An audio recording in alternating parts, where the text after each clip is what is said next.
بەڕێگاوم بۆ گەیشتن بە گوندێکی ناوچەی شوان لە بناری چیای خاڵخاڵان، گوندێک کە بەهۆی زۆری قوربانیەکانیان لە تاوانیان فالدا بەشێک لە دانیشتوانەکەی نازناوی هەڵەبجەی بچووکیان بۆ داناوە. ئەمە گوندی جەلەمۆردە پاش 32 ساڵ بەسەر ئەنفالکردنی دانیشتوانەکەی و تەختکردنی گوندەکەدا کە گوزەر بە گوندەکەدا دەکەیت، سیمای پراوێستنی جەلەمۆرد وەک 32 ساڵ بەر لە ئێستا دێتە پێشاو و دانیشتوانی گوندەکە جیرۆدەی کەمی پرۆژە خزمەتگوزارێ سەرەتایەکانن. لە نێو قوتابخانەی جەلەمۆردی بنەڕەتیم کە یەکێکە لەو پرۆژانەی حکوومەتی هەرێمی کوردستان بۆ خەڵکیان گوندەی دروست کردو. دیارە بەوەیەوەی کە چەندین ساڵە هیچ مامۆستایەک دەوامی فەرمی لەم قوتابخانەیەدا ناکات، قوتابخانەکە بەرەو چۆڵبوون و وێرانەیی زیاتر ڕۆشتەوە، بە بەشی زۆری دەرگا و پەنجەرەکانی شکاون و پەرتووک و دەفتەری خوێندکارانی گوندەکە لە نێو هۆڵ و پۆلەکانی قوتابخانەکە بە دڕاوی جێهێڵراوە. داوام نەکردنی مامۆستا لەم قوتابخانەیە کاری کردوتە سەر ڕاگررتنی پرۆسەی خوێندن و وازێنانی بەشی زۆری خوێندکارانی گوندەکە. گوندی جەلەمۆرد بە خاوەنی زۆرترین ئەنفالکراودا دەنرێت لە هەرێمی کوردستان کە لە کۆی 500 کەسی دانیشتوویە و کاتی گوندەکە زیاتر لە 480 کەسی ئەنفالکراوە. ئێستا دانیشتوانەکەی دەڵێن نەبوونی پرۆژە خزمەتگوزارەکان هەڕەشەی جددیە لەسەر چۆڵبوونی گوندەکە.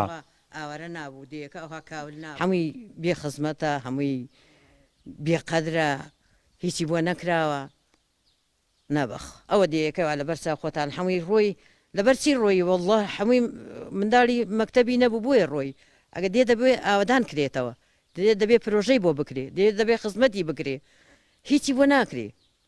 حکومت نازانم وڵای لە شوێ حکومتمان نییە هەیە نازانم. ساڵانە لە ڕۆژەکانی سەرەتای مانگی ئایاردا یادی ئەنفالکراوانی ئەم گوندە و چەند گوندێکی تری سنووری ناوچەی شوان و شێخ بزێنی لەم مۆنۆمێنتە داڕوخاوەدا دەکرێتەوە کە سوکاری ئەنفالکراوانیش دەڵێن بەرپرسان تەنها لە یادەکان و وادەی بانگەشەی هەڵبژاردنەکان ڕێگەیان دەکەوێتە ئەم گوندە و بە بەڵێنی جۆراوجۆر بەڕێیان دەکەن. ئاگان لە جەلەمۆرد هەتا تا یادی ئەنفال لێنەوە، هاتی ئەنفال ئەنجا دەکەونە یان کاتی هەڵبژاردنەکان دیان ئێتی جەلەمۆردیان بەفکر ناکەوێت و بەی شێوەیە. ئەوە تا پێویستیمان بە هەموو خزمەتگوزاری هەیە. ئەو ڕێگاوانە چەند جار داوامان کردووە بۆمان چارەسەرکەن، بۆمان قیرکەن 6 کیلۆمەتر بەڕاستی ئەوها پجویان خسۆ لاقەی ناکەن.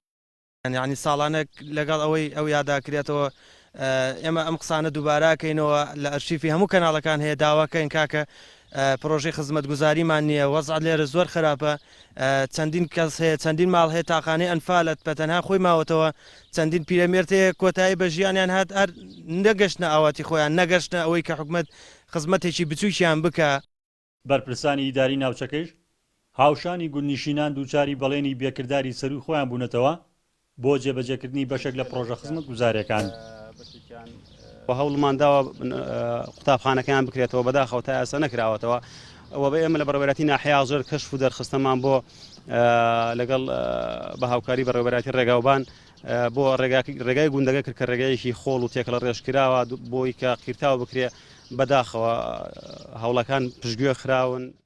قۆناغی چوارەمی پرۆسەی ئەنفال ناوچەکانی شوان و شێخ بزێنی گرتەوە و لە کۆی 14 گوندی ناوچەکە 1629 کەسان ئەنفالکراون و تا ئێستا تەنها یەک ڕووفاتی ئەنفالکراوانیان نەگەڕێنراونەتەوە.